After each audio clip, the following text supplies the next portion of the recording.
What is up, Lock City, and welcome back to Spokecast. Today I'm joined by Dr. Melissa Mace, owner and clinician at Discovery Counseling Group and first ever executive director of the Spokane NAACP.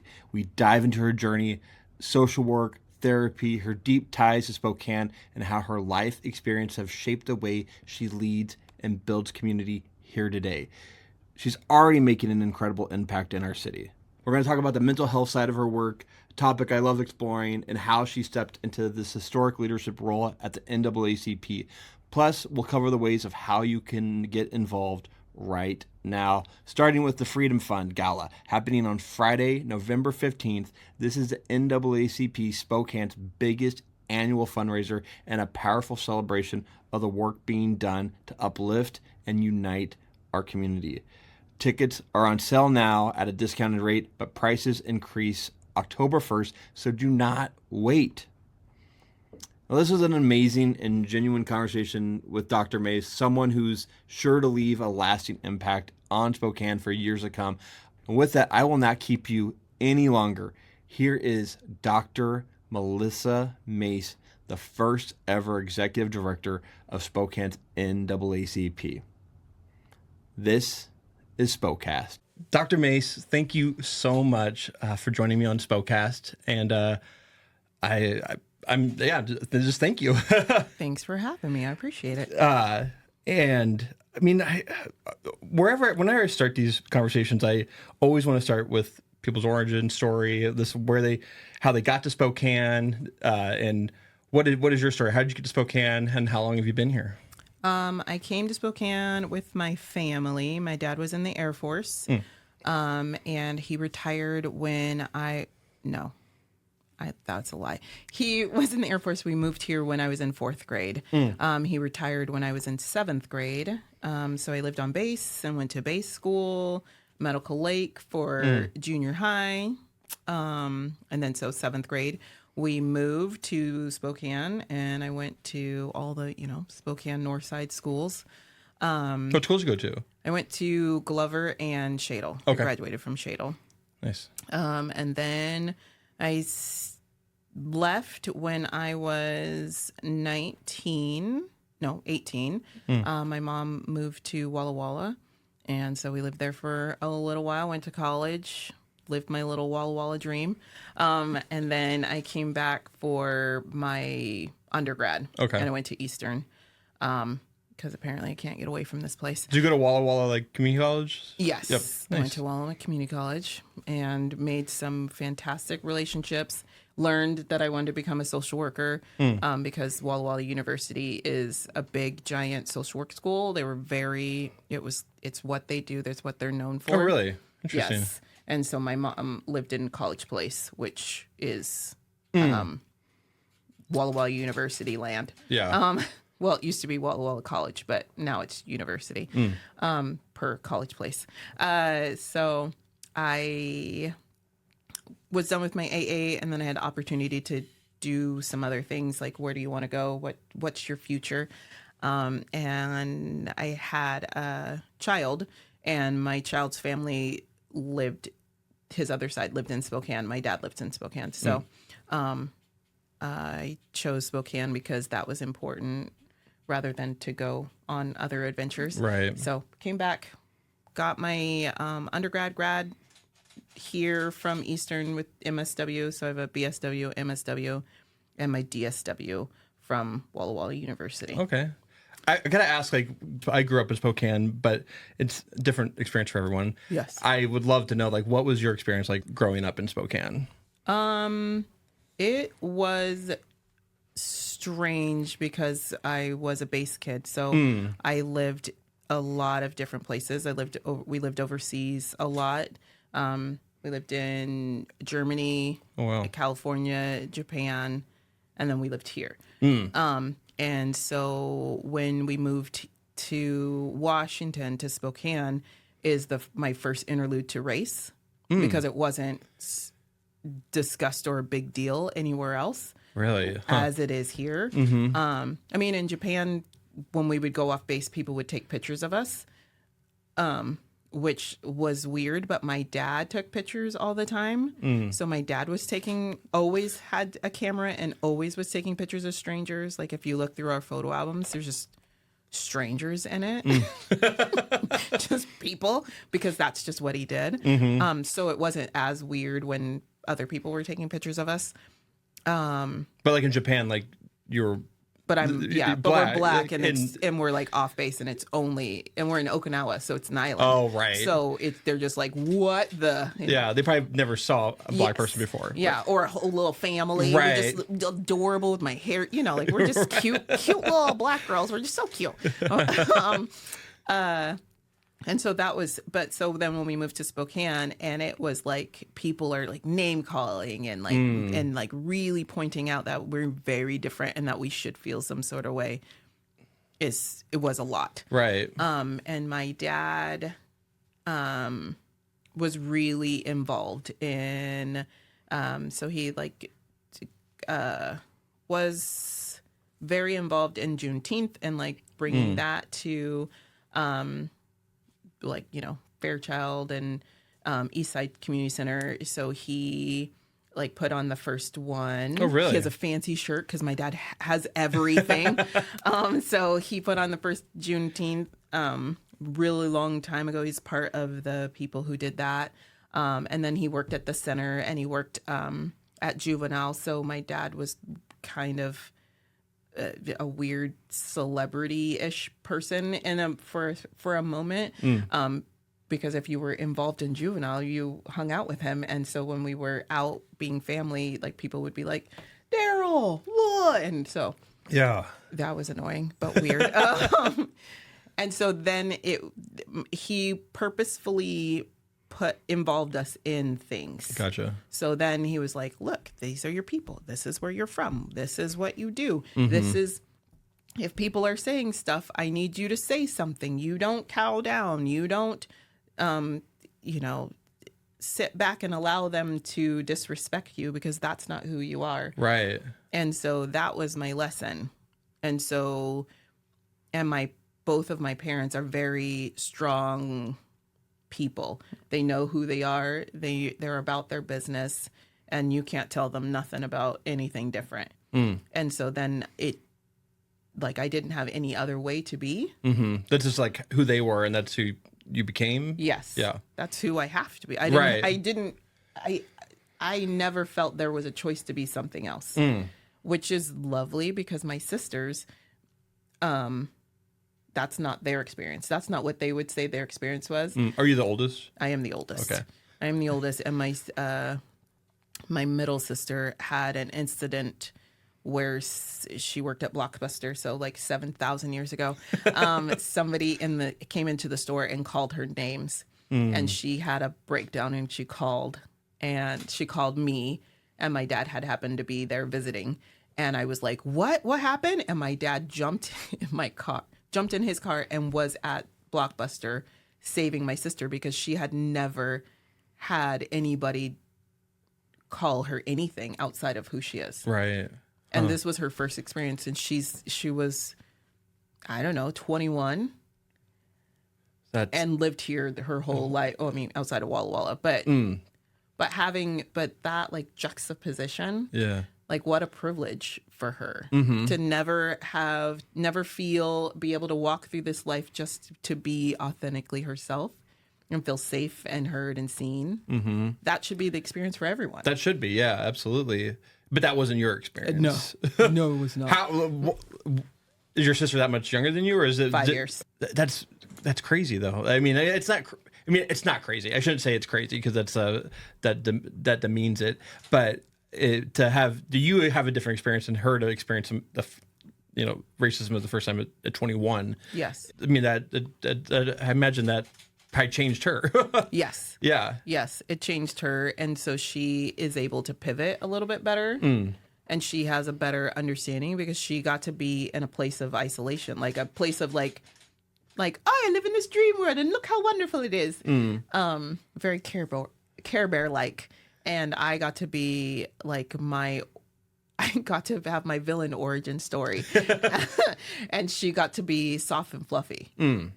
Which is, I mean, for our personalities, it makes sense. But like growing up with that, like with that burden, like did you embrace it and that's just who you became, or do part of you like obviously you did wish you didn't have to live that way, but protecting your sisters was probably very important to you? yes, yeah, it is marvelous. It's a beautiful gift because of the people that we are. Who I am, I'm strong enough. Like, this is my journey because I'm able to bear it. This is not going to, it would not break me. For her, it would have destroyed her and she would have become a different person. It would have been her villain story and she wouldn't have survived. But who I am, I got this. Yeah. And together we get to be marvelous because together we're like spectacular. I mean, apart we're pretty dope also, but together we're unstoppable. And I was able to show up how I needed to, so then she can be who she needs to be. Did you know what you wanted to be like when you were going into college? Yes. Were you like you had like my wife when I met her in senior year, she's like, I'm going to become an accountant and I'm going to become a CPA and all that. And then now my wife is an accountant and a CPA. Yes. And so was that your track? Yeah, you're going to become I was like, I'm going to be a psychotherapist. Say less. Done. And I mean, technically, I am. I wanted to, but my idea, I was like, I want to be a doctor. And then I looked at it and I was like, oh, I don't want to do that. Like, that's a lot of like school and stuff. Like, that's a lot of like time before you get to do things. And I was like, I don't want to do that. And so, but I wanted to help people. I knew I wanted to help people because like when I was in high school, my friend group, I was like, man, you guys really like, where are your parents? Like, who cares about you? Like, what, you're just out here in these streets. Like, nobody cares about you. Like, nobody's worried or any of those things. And I always thought that was like baffling. Yeah. Because it never could be me. My family is just all up in my business all the time. So I was like, I don't even know what this is like to have, nobody to be worried or staying up late or concerned about any of the things like what I look like or what I was doing or what my grades were doing or who I'm talking to. And so I was like, man, to have the opportunity to be that for people, what a blessing. So then at least in one moment of their life, they can be like, oh, Dr. Mace was there. Oh, Dr. Mace can help me. Yeah. Like, I'm going to jump real fast to my practice. My practice is built like that. So Discovery Counseling Group began as my little tiny dream that I wanted to work, but not too much. And I wanted to build a place that was stable and there for people. So however they wanted to show up for however long they wanted to show up, I wanted them to know that if they invited us on a journey with them, that we would be on that journey as long as they needed us to be on that journey. Yeah. And so you started Discovery Counseling Group 16 years ago? Yes. And so it started out as a counseling as a sole proprietorship. Okay. So it was just me. Just you. Yeah, just hanging out. Just like you didn't have you probably didn't have like an assistant or someone take it. You were doing just me. Just me. I was working at Daybreak. And the intern there was like, I work for the state and we're looking for MSWs. I think you'd be really cool. And I was like, what? And I was pregnant at the time. And so I was like, what? And so he was like, send in your stuff. So I sent in my stuff and they were like, yeah, this would work out. You just have to come sign the contract. So I waddled my big old self in and signed the contract in June. I had my baby in October. Oh, gosh. Yeah. So I signed the contract in June. I had my baby in October. And then they just started giving me, they were like, here, clients. And there's that Daybreak. I was at Daybreak and then I got to quit. You got to quit and then they were like bringing you clients. Yeah. Gotcha. Then I got to have clients. Yeah. So I contracted with DDA, which is, they've changed their name, but it's Developmental Disabilities Administration. Okay. But they're called something else now, but I can't remember what it is. But they're a state agency. So I contracted with them. And they started, they were like, oh, this is, when you contract, you get like one contract. And then if they like you, they're like, oh, can you do this too? Right. Can you do this too?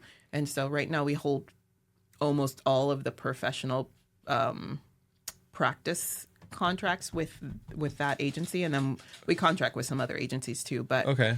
so then with that, I got to build my own schedule and be a parent, which is like, I mean, the whole reason why I went to school is to be a parent and to be better and show them like, look, you could do some things. Yeah. And I got to see you walk and like all the things. So Yeah. I saw a quote just today on like some social media saying like, if you're able to have a full-time job and be able to like pick your kids up at school and like be at all of their functions, like then you've succeeded in life. Yes, And 1,000%. And I was like, I was like that.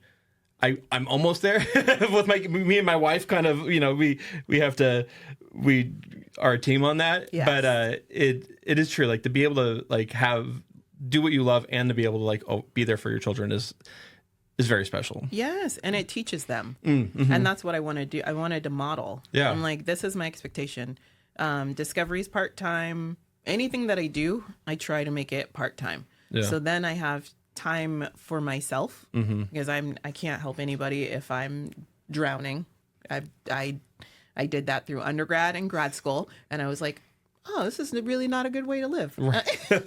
Got it. Okay. It's quality time with people is not sleeping while you're in the same room. No, Got that's it. true. It's not, people don't think that's as cool as you think. And so I'm like, okay, so I need to learn balance and I need my life to be balanced. So I do part-time. So it's like Discoveries. I work 3 days a week. We're open 3.5 days a week because I want my clinicians also. I want to practice what I preach. I'm not just working part-time and they're out here killing themselves working 7 days a week. That's not fair and not right. And how am I modeling leadership if that's not my expectation? So we are closed. The door is locked. The phone is not answered. No.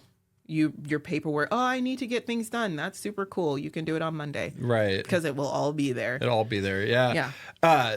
So getting your bachelor's, your master's, and then like having the goal of being a doctor, was this something that like you set your sights on when you were like a kid and you're like, I'm going to become a doctor? Yes. Like, and who like was it that like you saw that like I want to be that? Because like there's not, I mean, to be a black woman doctor, there's not a lot of people like that. For you, well, there are. I mean, I was like, actually, per my dissertation, right? I should have brought it. You could have read it. Yes, school me. Yes. Well, black women are the highest educated people demographically. Love that. I know, it's so cool. But we are the first fired and the least hired. Wow. But once we are in the C-suite, our numbers exceed typically per the research. Interesting. But my goal to be a black doctor was just because that's where respect lies. So if I'm as Dr. Mace, there's less apt for people to argue with about my opinion than when I was Melissa. Right. When I'm Melissa, LICSW, they still had several things to say, even though I am the master of, you came to me, you've requested my services, you asked my opinion. I'm just telling you, best practice looks like this. Right. But if I say it as Dr. Mace, I don't even have to have bass in my voice. And they're like, oh, okay. And unfortunately, I needed that. I needed that to propel my practice. Yeah. I don't want to fight people on my knowledge. I'm a fantastic clinician. I am really, really good because I love it. Yeah. I build it into most things I do. I'm purposeful and intentional about my practice and about my goal to help people to be a little bit better than they were the day before.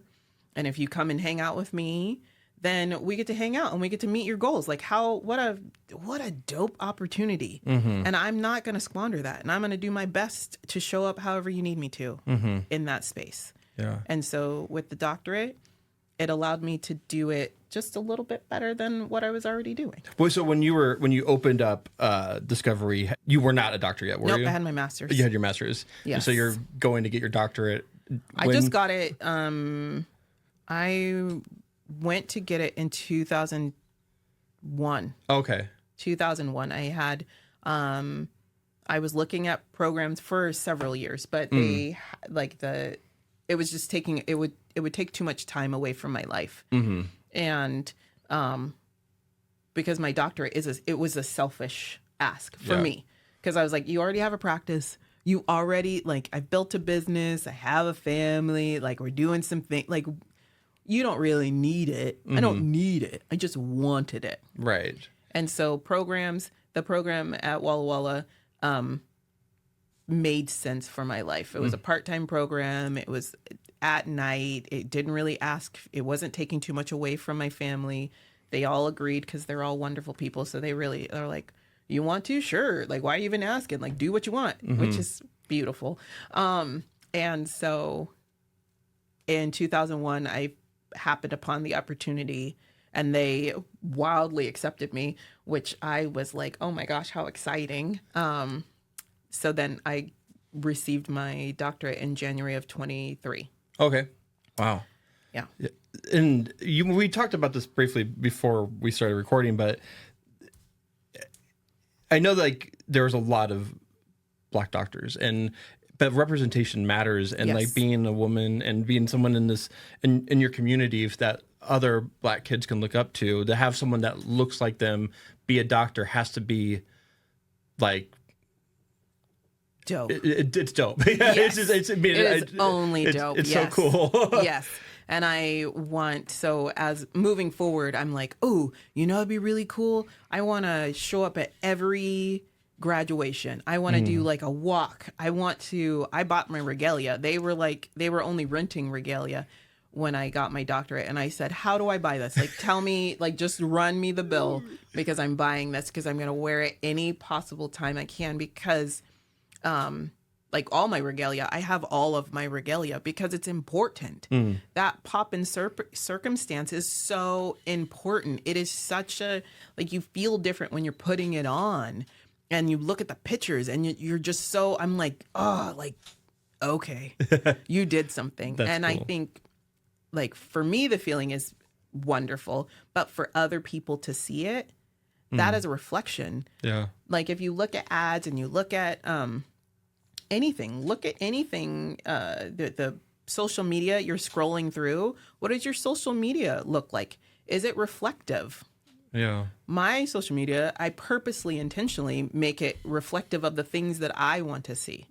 It's filled with Black joy all over the place. Yeah. And it's marvelous. So then I get to celebrate. I'm like, yes, yes, yes.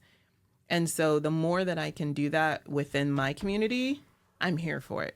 I'm only going to show up for Black joy. I'm going to be like, look, we are out here killing the game, doing amazing things. Come be like me. Yeah, that's so cool. Going back to the Discovery Counseling Group, what is the focus? You have your state license, but like, what is our practice? Like our, yeah. So our practice is a generalist practice. I move that way purposefully. So there's a lot of people are like, oh, I do, EMDR, I'm trauma focused, right. I'm yada, yada, yada. It's wonderful. Yay, you. But I want to show up for my clients. I don't want to be like, well, my favorite thing is because it's not about me.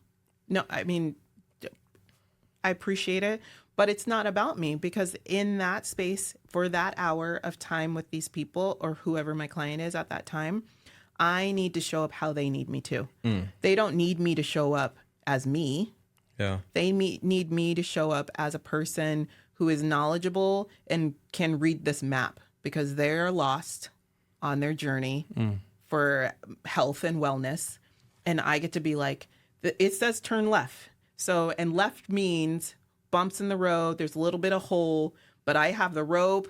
I like to think of us at Discovery as Backpack from Dora. Okay. So we're Backpack and Map. So when you call us, we tell you what it says and how you can get there. And then we're like, yeah, I got a compass. I got a rope. So, and I got shoes and socks. Where are we going? What do you need us to? Because I'm walking with you. Yeah. You said we're going to go for a walk. I love walking. How did you know? I was like, yes. You're ready for it. Yeah, I'm ready for it because it's their journey, and people in this life, there's not a lot of people walking with you. There's not a lot of people. They're walking with you when you're like, I won the lotto. Right. I'm out here killing. I'm doing. Okay, but when I'm like, I'm lost. I can't breathe. I'm only sleeping and crying. Yeah. Okay, well, I have tissues and I love crying. So what's up? Yeah. I've talked about this a lot on the podcast, is like my mental health is all over the place. But I started going to see a therapist in 2019, and it's changed my life. And like, and then I stopped seeing a therapist like from like 2022 to like 2024, and it was hard on me. And then I was like, I have to go back. Good. I have to go back. And then I was started bi-weekly, and then I became monthly, and doing that was not great for me. My therapist probably, she was a listener. She was a good listener, but I probably needed someone that needed to tell me how to, like, give me some advice, because it was a lot of me talking at her and never getting much back. And now I have a therapist that I see weekly, and he challenges me on things. Yes. And that's always, and I think that's what I needed back then, was like to be challenged at like what I was saying, and like how I was, showing up for my family, and like how I was like projecting things on my kids and my wife and family and what have you. What was your like mental health journey? Was there something that like you discovered when you were younger that you're like, I want to go more towards like being a therapist, like being someone that like can help someone? Like, it's really just the lost people that were around me. In my personal friendships, I have a lot of lost friends. There's apparently a gravitational pull with me and lost people.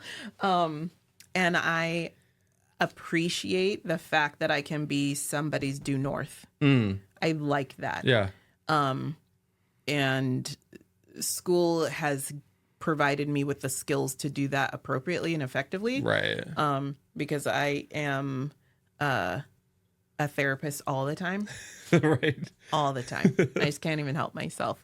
I'm getting way better at like not saying things or prefacing like, this is my therapist mouth.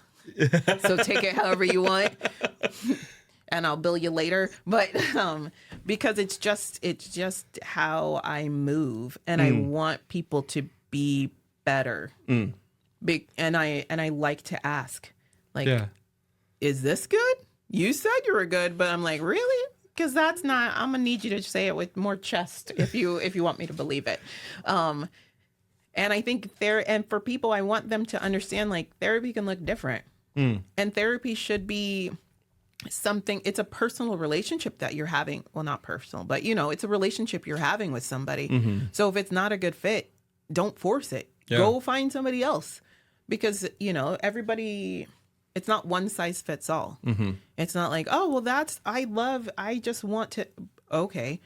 But if it's not working, it's not working. Yeah.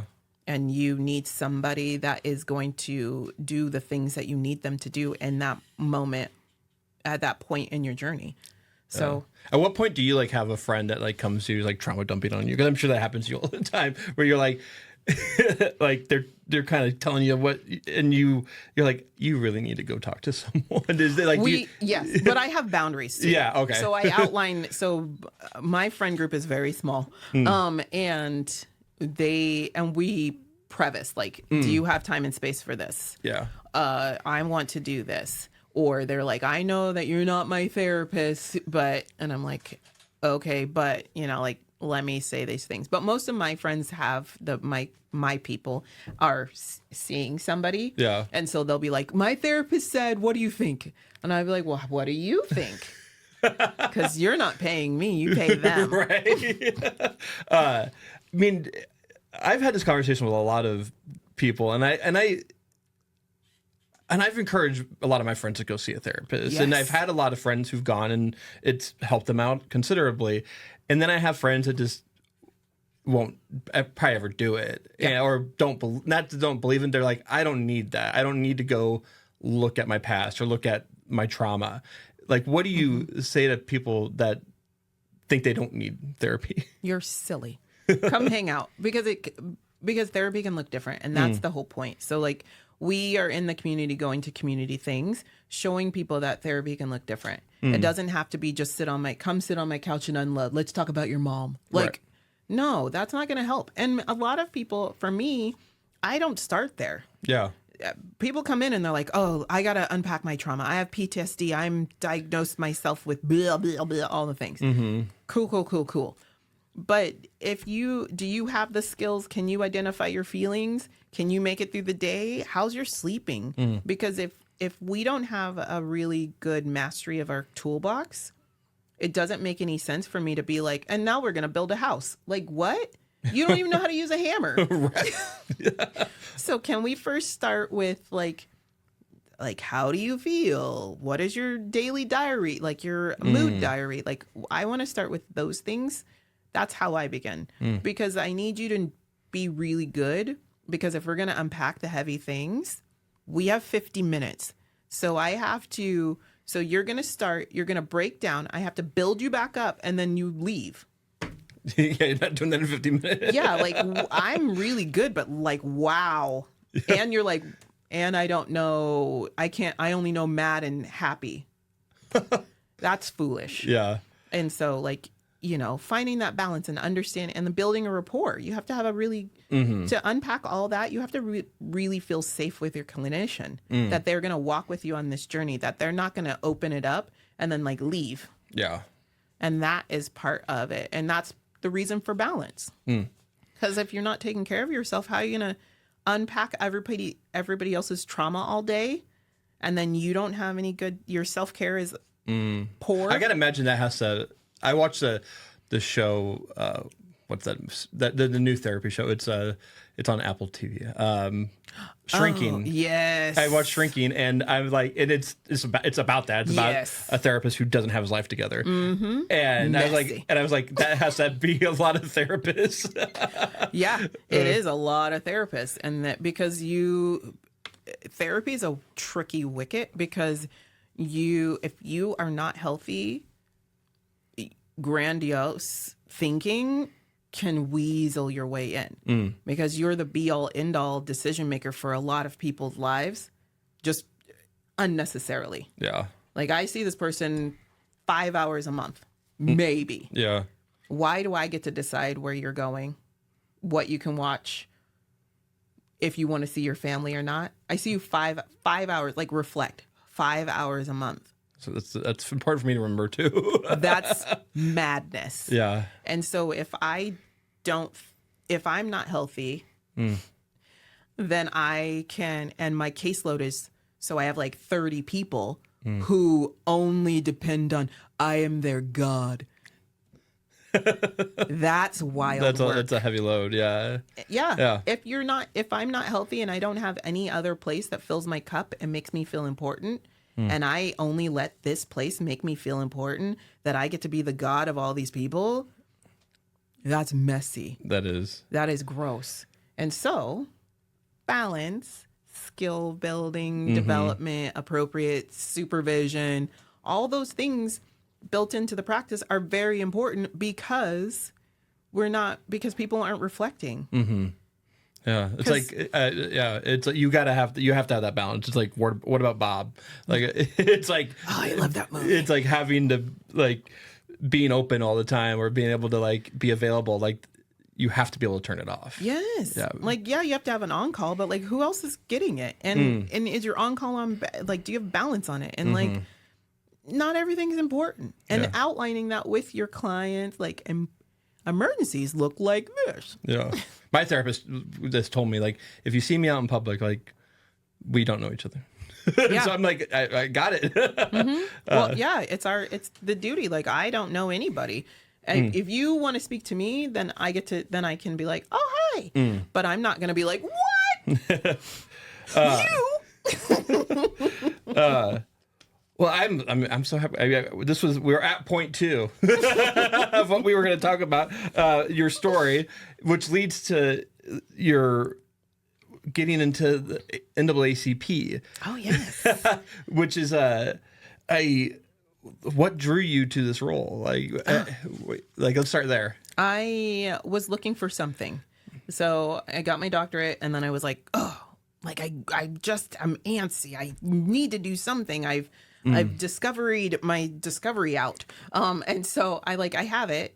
It's beautiful. It's working. It's what it's doing. And we're building and we're pivoting. But I like a good challenge. And so I was looking at,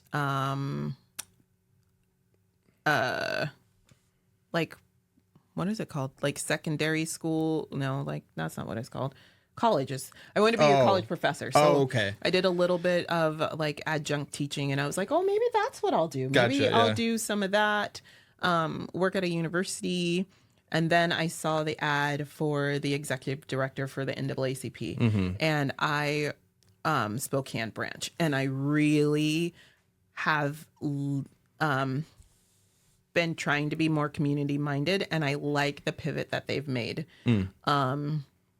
When the pivot is being that they were hiring a position of an executive director. The pivot that they're making to be community minded. So gotcha. They're really reaching out and doing more events.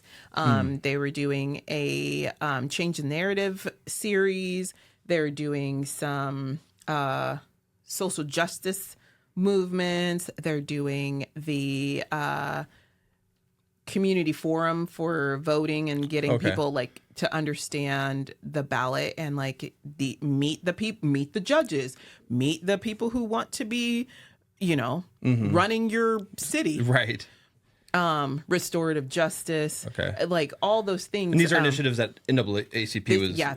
These are all things that they have going on. Their committees that they have chairs and events and things that are going on. And they have a book club. I'm like, oh my goodness, look at that. They're not just doing general meetings. They're really out here trying to reach. Yeah. They just started a youth branch. So a youth council. So that is huge. Yeah. Because that's from scratch. You have to have 20 youth members that are going to be here and committed. That's awesome. Yeah. So 16 to 21. That's really, really cool. Right. To have commitment, and they have it, and they're meeting, and they're trying oh my goodness. So they've been doing those things. And I was like, oh, I could have the opportunity to participate in this. That's maybe. And so this council is they're part of the NAACP, and then they're going out into the community and kind of putting up telling that story, putting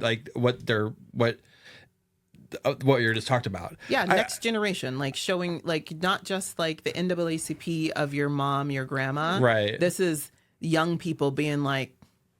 I can make a difference. I have this backing of this national organization that a commitment for change and forward movement for people of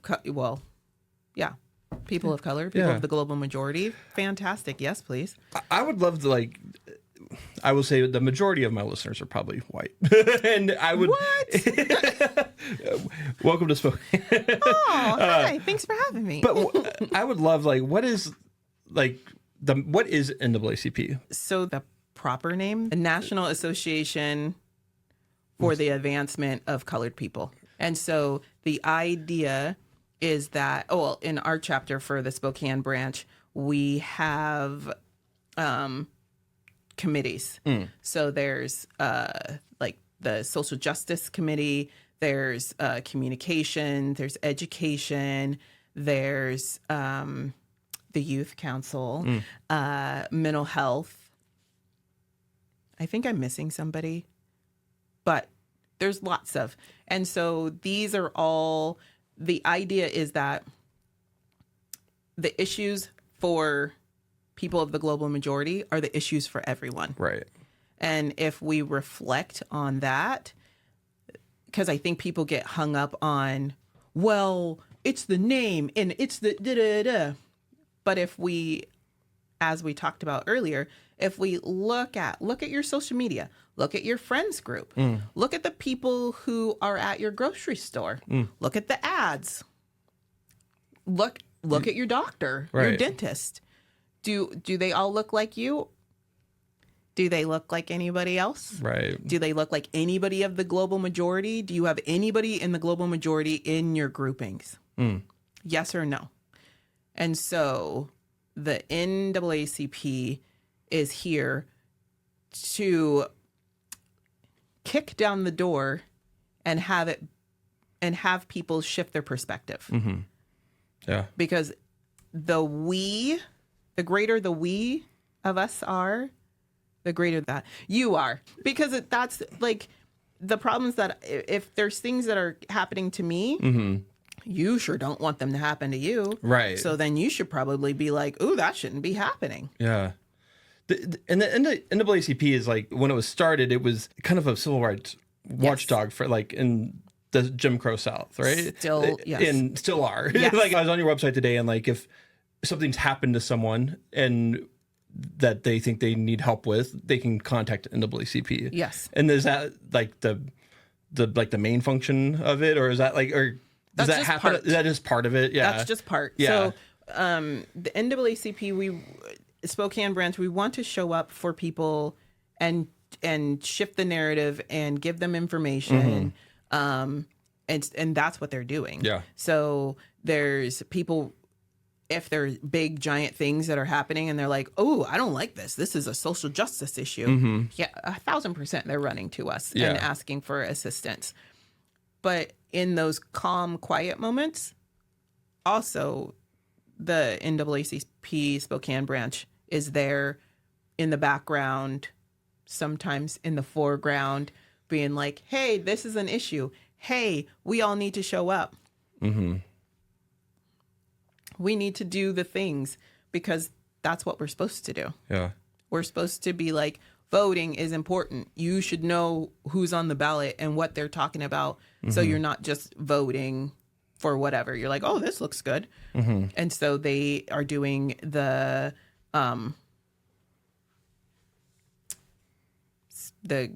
municipal court conversation in the next couple of weeks. And then, okay. Like the NAACP is putting this on, this conversation between the like all the council members, like court justice. The municipal court is, I believe it's in September. Okay. And then there's, and then they're doing the other part for the city council, I believe, in October. Wow. And so they do that. They put those on every voting cycle so that you get the booklet in the mail. But that doesn't say a lot of things. It just, gives a little brief summary. Yeah. But this way you get to go in person and see the people who you're voting for in person, hear them talk about their points. Yeah. It's a good back and forth. They have questions. There's a panel. Nice. It's a diverse crowd. It's marvelous. Does the NAACP like have like a voter's guide? Do they send out a voter's guide? Do we do anything like that? No, we don't do that. But because we're nonpartisan, so it's do what you want. But here's the information. Right. Yeah. I sometimes think it would help me. I mean, I do look at like the Democratic voters guide and like and check it out. But like, I would also love to see like. I mean, I guess I could probably figure it out myself. Come to the forum. We'll send you a flyer. I'll be like, hey, here it is. Come listen. Because that's so important. Like, I mean, especially in the world we're living in right now. Like, it is very scary, and like it's it's hard for me to. And I always say this to anyone I'm talking to when I'm trying to talk about issues of race, but like. It's a scary world out there for people of color. And I have to imagine like when you are like stepping into this role, like you're taking on an enormous amount of weight of that. It's very honorable, but it's scary. Well, I appreciate it. I don't live in fear and I don't lead with it. And so I took this opportunity, I always am so thankful whenever I am meeting and they allow me to be a part of their journey. I am only grateful that I get to be a part of this amazing organization and help them to be a little bit better every single day, and implement some things to just help their growth, because they're out there doing the really hard stuff. I just get to sit back and do like the inside administration things. So just to make them look really good.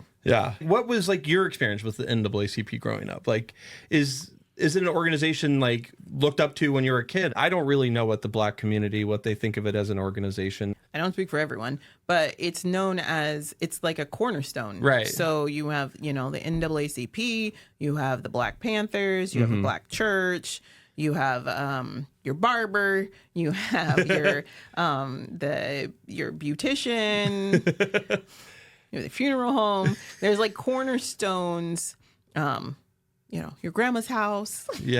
And school. And so it's part of the narrative. My grandma was, she just posted, because I had an article in the Black Lens where I mentioned her, and I posted it to her, and then she gave me a summary. She said, and I forgot to mention. So, and at this point I'm a miss, but I believe she was a secretary, and I believe it said that she was the vice president in her local branch, and she's in Indiana. And so it's like it's part of my life. It's always been around. My parents weren't really involved in civic matters, but we 1,000% knew it was there.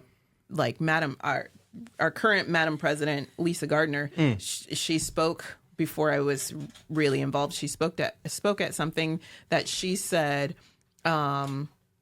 people might be members of the NAACP, but they definitely become members when something goes wrong. They call their mama, their lawyer, and the NAACP. And I was like, ain't that the truth? And so to be a part of something where people want to come back to, it's really the cornerstone of who I am. That's what I want Discovery to be for people. And then I get to be a part of that in this amazing organization that has a huge, the Spokane branch is here doing great things. The national branch is, they're always amazing. So it's a beautiful opportunity. What's it like also like to be the first executive director of the Spokane branch? I mean, it was founded in 1919. That's, 106 years. Yes. And to finally have a paid person on staff of the Spokane branches, that's historic. Yes, I am always taken aback. I'm like, oh my goodness, I can't believe you picked me. That's just, oh my goodness. I'm hopeful to. I'm just so grateful to have the opportunity to assist them on their journey. I'm in awe of all the work they've already done, and to be able to just fine tune some things. Because it's just, it's a volunteer organization. All these people have put in the work, and I just get to help with a business mind. Okay. And so I have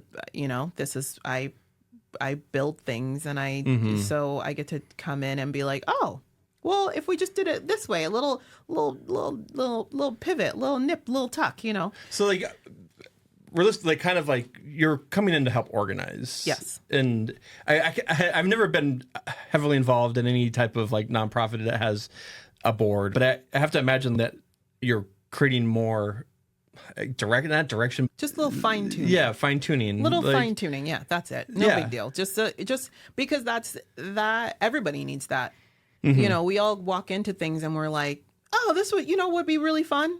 But then we have rules and guidelines and parameters. Like, you have to have guardrails. And so I get to come in and help them with their guardrails and so that they are able to go out and do really good work and touch more people and be a change and a voice and have that little whisper in somebody's ear, just because I was able to be like, oh, let's do it like this. Here's a form. And so that's really dope. Oh, I bet you could help the board, like maybe set up some boundaries too. Not just because they need them or anything, but I know like board members are often, especially volunteer board members, are often like, they spend a lot of time volunteering, and like someone like you could probably come in and be like, I want you to be a part of this, but I also like want you to have a life too. Yes. Yes. There's a lot of, how do you need me to show up? Right. How can I help you? Yeah. And when you have a bunch of volunteers that are doing that, it's probably hard to like make that happen unless there's someone in charge that's like kind of organizing it, is what I was getting at. Yes. Yes. Well, and like I just started in August. Mm-hmm. So really, I've only been there for 5 weeks. Oh, wow. So, what is it? Like 40 days, I think today is.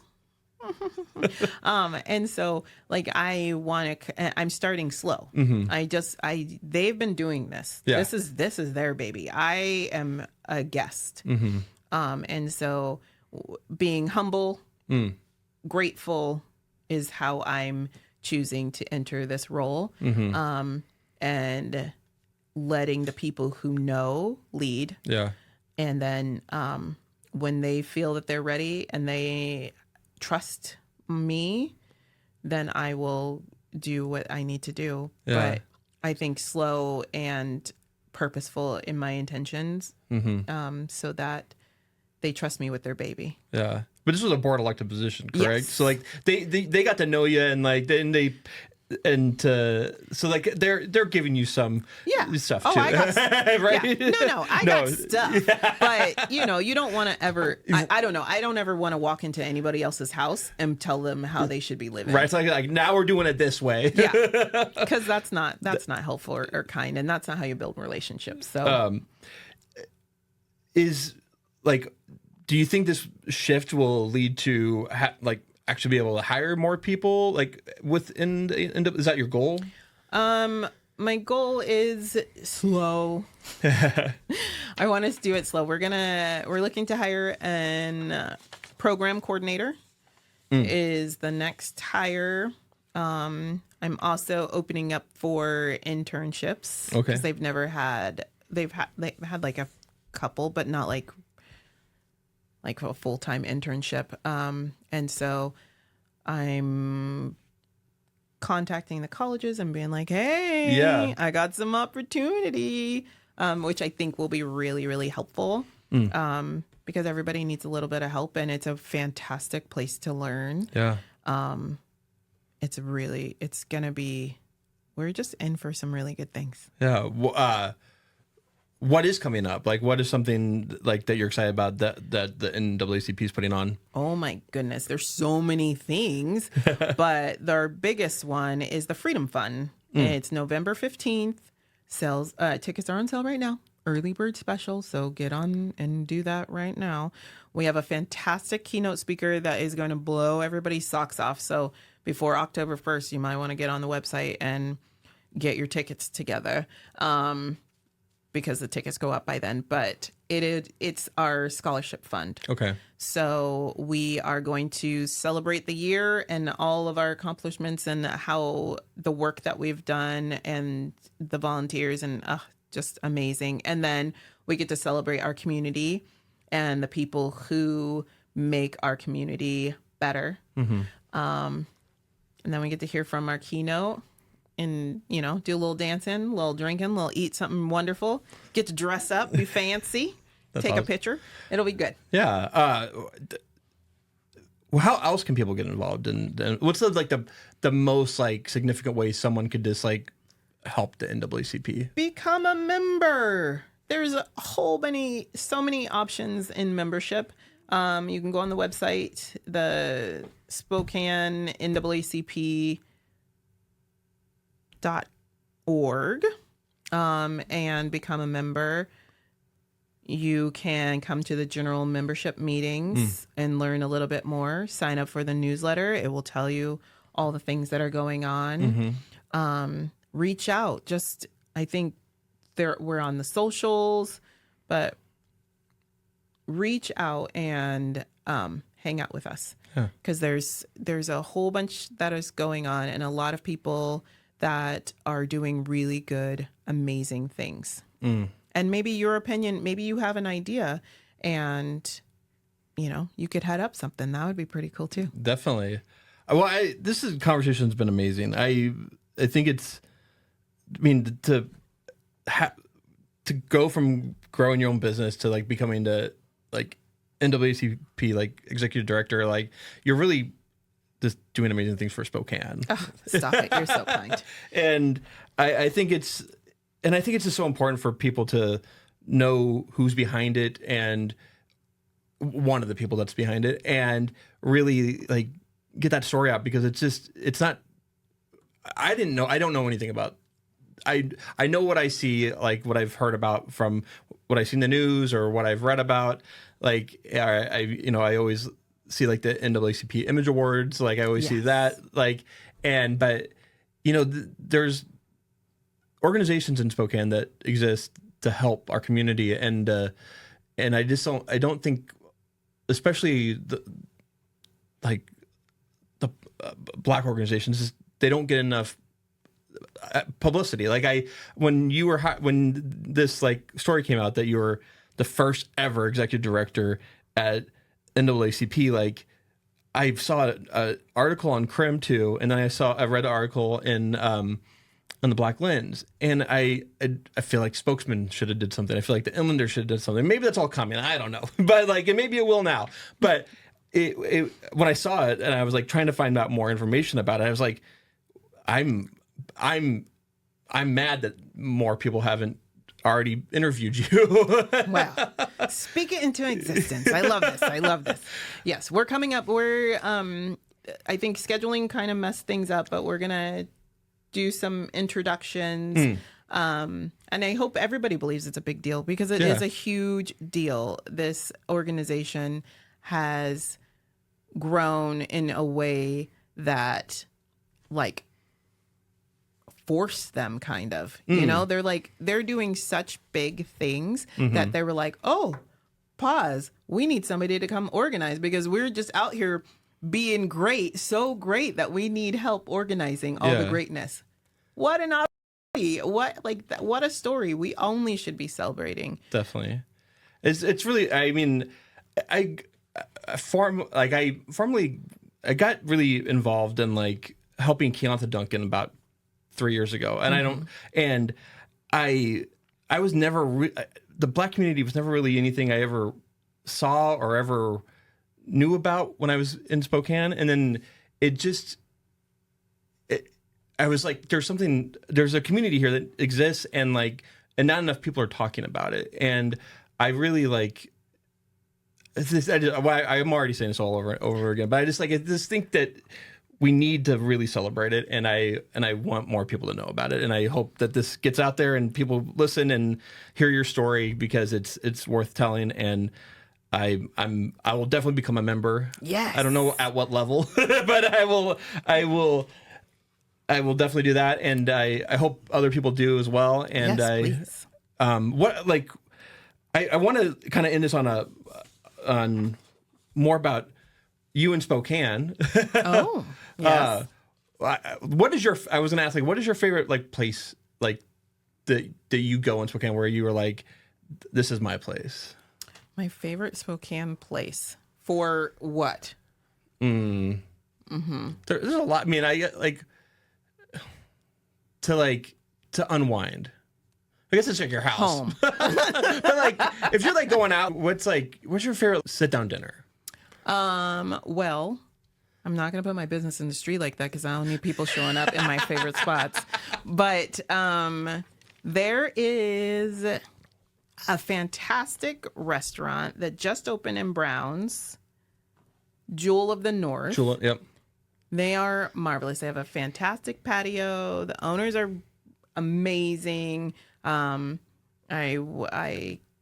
got introduced to it from a friend, and then and the owners came and sat and chatted with us for like an hour. That's they just awesome. happened by and sat and talked, and it was amazing. So down to earth, fantastic. And then they catered an event that I had. I asked, I was like, could you by chance? And they were like, say less, I got you. That's awesome. And so any business I can give them, yes, 1,000%. What kind of food do they do? They do like I think like a kind of like a Southern, like a Southern American food. Okay. So my family loves catfish, and they have a catfish slider that is amazing. And it's so amazing because I'll go to lunch and then I will order it to go and I'll bring it to my husband, and it's not hot. Right. And he's like, fantastic. Nice.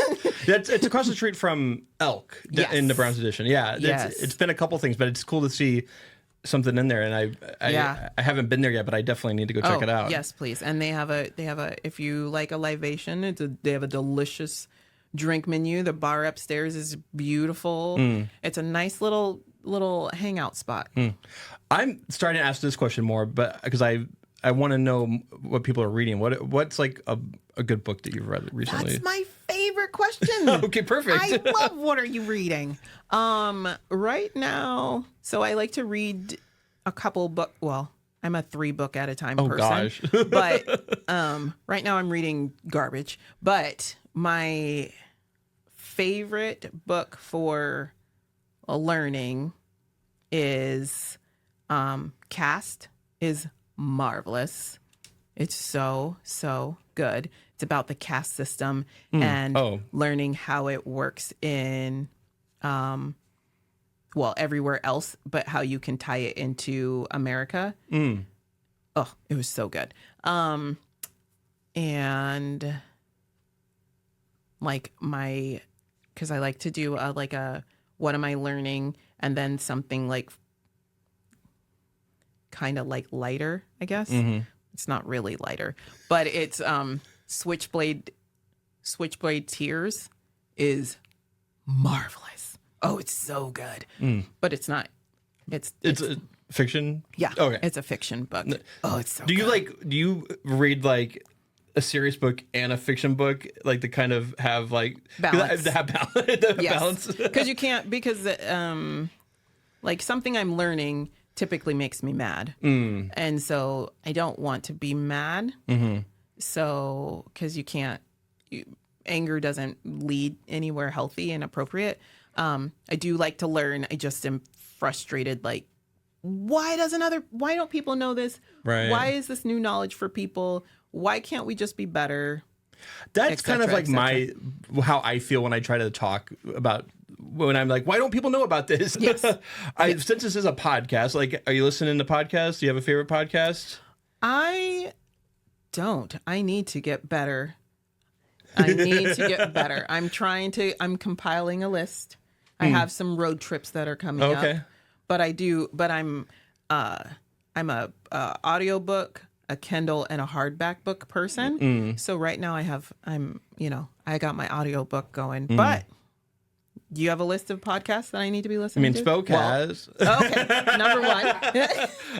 Plug. I listen to, it's funny. I do a lot of podcasts. I produce a lot of podcasts. I listen to a lot of like video game news podcasts and like pop culture podcasts that are about like movies and like stuff that's came out. Like I'm very into like I just watched Sinners for the first time a week ago. Oh, don't even. Yeah, I was my goodness, that could be a whole podcast. You want to invite my family? My kids would. Oh. And I was like, I saw it on my favorite podcast, it's Rewatchables, and they had a 3-hour conversation about it. And I was just like, and I didn't see it in the theaters, and I was like, I need to go see this. I love Ryan Coogler. I love Michael B. Jordan. I was just like, I know I need to see this. Yeah. But I missed it, and then me and my wife watched it on like HBO. Yeah, HBO. Yes. And I was like, this is like a new top 10 for me. It was amazing. I was just like, my wife didn't know anything about it. She did not know it was a vampire movie. And the first like part of it, she's like, "Is this like a historic black movie?" And I'm like, "Sure," because I'm not gonna give away I'm not gonna give away the. No, I didn't say that, but I was just like, that's what I listen to. I like consume like pop culture podcasts. But that was a really good one. What music are you listening to? Oh. What's like someone that you've like found recently? Oh, no, I'm old. Oh, you don't listen to new stuff? Well, not all the time. I'm really into, like, today my radio is Mace. It was Mace radio, so it's like Frankie Beverly, like Luther. So the music is my my background soul. Yeah. So if you come hang out with me in therapy, we're listening to the jams. Nice. So I'm just, it's either Jill Scott radio or Maze radio. Yeah. Speaking of getting angry, I watched the Luther documentary this year, and I was like, I know who Luther Vandross is. I've listened to his music, but I watched the documentary and I was like, I never knew about him growing up. I mean, I knew about Michael Jackson. I knew about, I knew about Mariah Carey, but I knew about Madonna. But I did not know anything about Luther. And I was like, and I just felt like ashamed, and like this would have been like what I would have been listening to, because like when my first album first two albums I bought were like Janet and then Mariah Carey. Like those are the first two CDs I bought when I was like 8 years old. And because I had this loved R&B and when I was a kid, and I was just like, how did I miss Luther Vandross? I was just like, it just wasn't up here in Spokane. Well, welcome to happiness. Yes. Welcome to joy. Well, the last question I always ask, and it's and I'm bringing it back for the first time. You're the first one to answer this in a long time on Spokane. Look at me. I'm like out here the first all over the place. Bam, bam.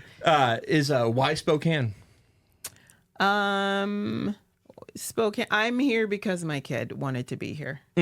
I left and was like, let's try some things. Let's go out here and see what the world has for us. And my kid was like, I want to go home and be near my family. And I said, okay. Yeah. And so we're here because that's where he wanted to be, and family's important. I was an Air Force kid, and so I didn't have the opportunity to be near my family. I got to see them every 3.5 years when we'd come back from whatever station we were at. And so my first job is to be, like Dr. Laura says, my kid's mom, my kid's mom. And so if they're speaking their needs, then I have the opportunity to show up for them, then that's what I'm going to do. And so this is the home that they know. And so this is where we are. Yeah. And if we're going to be here, it's going to be great. And so, anything that I can do to make this place beautiful for them, and so that they can feel safe and seen and heard and supported, then I am going to do everything in my power to do that. That's awesome. Well, Dr. Mace, thank you so much for joining me and having this conversation. And I would love, like, how can people find out more about Discovery Counseling Group? Discovery Counseling Group we have socials. So it's Discovery Counseling Group on, I think, everything. And please look. Yeah. We are discovery-counseling.org. And are you always accepting clients, or is it? Yeah, most of the time we're accepting clients. We have a wait list. So if you're on the wait list, it's like a 3-6 week wait. We try to get people on as well, as best we can. Yeah. But sometimes people like to hang out with us, what a problem to have. No kidding. Well, again, thank you so much. I will have all the links for Discovery Counseling Group in the in the description of the show. NAACP links in there as well. Tickets to the gala, you can buy them in there. Become a member. So do all those things. Find them all in the description of this podcast. And again, thank you, and thank you all so much for listening. Until next time, peace. Thank you. Thank you.